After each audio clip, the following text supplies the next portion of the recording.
Hello and welcome to another episode of The Average EV. Today we are going to be going over my top 5 things I hate about the Chevy Equinox EV. Let's get into it.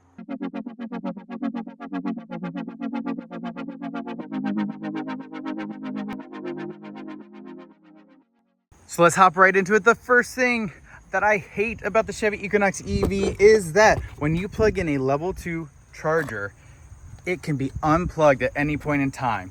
It does not lock and keep it in there to keep it safe and keep your vehicle charging. That's really unfortunate, and Chevy needs to look into that. I've tested it a bunch of times and you can unplug it absolutely. Now when you DC fast charge, it will lock, but it's just when you level 2 charge using that J1772 charger that it will not stay locked in, and anyone could just walk on by and unplug it. So the next thing I really hate about the Chevy Equinox EV is the oversensitive AutoSense liftgate. You're just walking behind your car, you're like trying to check something, look at something, and next thing you know, oh crap, it opened up. I wish it was a little less sensitive and required you to stand there a little bit longer so that it doesn't just open up randomly. The biggest thing for me is when I'm in the garage, it'll open up and I don't want it to. The next thing I really don't like about the Chevy Equinox EV is just all this wasted subfloor. So it has this awesome sub trunk, but then it has this part that's built up almost 2 inches to hold what? My eye hook and some extra things that I could add in here.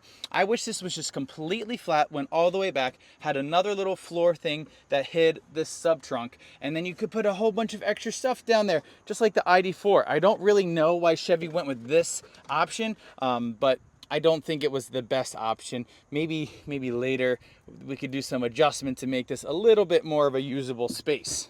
The next thing I really don't like about the Chevy Equinox EV is no lane centering. It's 2024 and it doesn't have lane centering.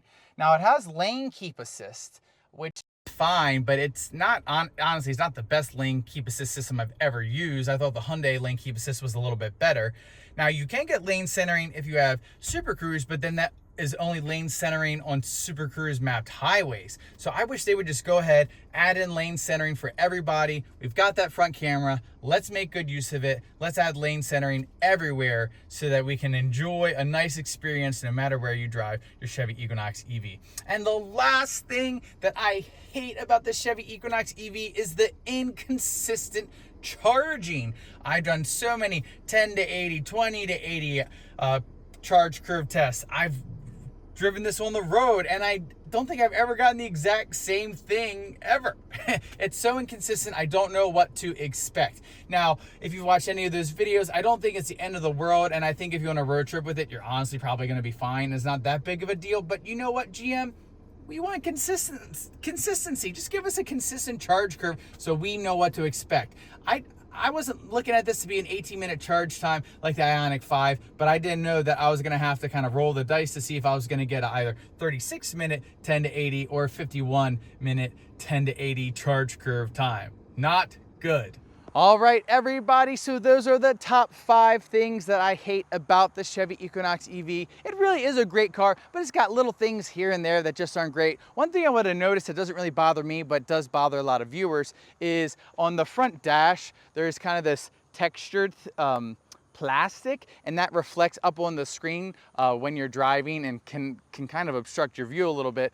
I wear polarized sunglasses, and then I don't see it, so I didn't even know it was that big of a deal until I took my sunglasses off one day. I'm like, oh my gosh. You might want to think about that, maybe get some kind of mat to lay down, or just buy some polarized sunglasses to make that not visible while you're driving. But aside from that, it's a great car. It's got the little things. If you want the car, if you enjoy driving it, go ahead and get it, especially if you're just going to use it for a daily driver commuter. So anyways, that's all I have for today. If you haven't already, please remember to give a like and subscribe, hit the notification bell, follow my sister channel EV Charging State Reviews, and I will catch you all next time.